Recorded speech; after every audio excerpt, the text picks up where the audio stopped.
Alright, so what the adjustment means, we actually move your joints a little bit, we get mobilize them, make sure they have proper amount of motion in them, so the joint doesn't get inflamed, so your signal from your head actually goes to where it's supposed to your organs, to your lungs, to your heart, to your muscles. Nice and simple, it should all work together. Little tidbits of fact. If your joint is not moving, research shows that in 2 weeks it starts to degenerate. That's all it takes, 2 weeks. Not a long period of time. What follows degeneration? Well, decrease of function. That means you can't breathe as much as you can, as much as you should be, and all that signal decrease. Think about it.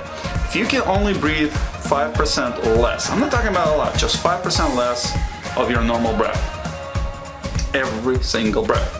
5% less the first time, 5% less the second time, third time. How many breaths do you take a day? A lot. How about this? It's 5% less of oxygen coming into your brain, to your muscles, to your kidneys, to the whole body.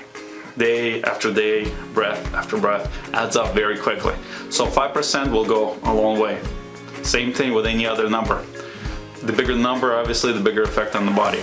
And the biggest one you can see is when you get sick, when you catch that cold, you'll notice. Try to take a deep breath next time you catch a cold. You'll notice very quickly you'll not be able to take a full breath. If that happens and you're having a cold, go to a chiropractor, let them adjust. Let them open up that proper motion there, open up that rib cage, let you breathe properly to boost up your immune system. Other than that, I'm Dr. Surgeon with Amazing Life Chiropractic Wellness.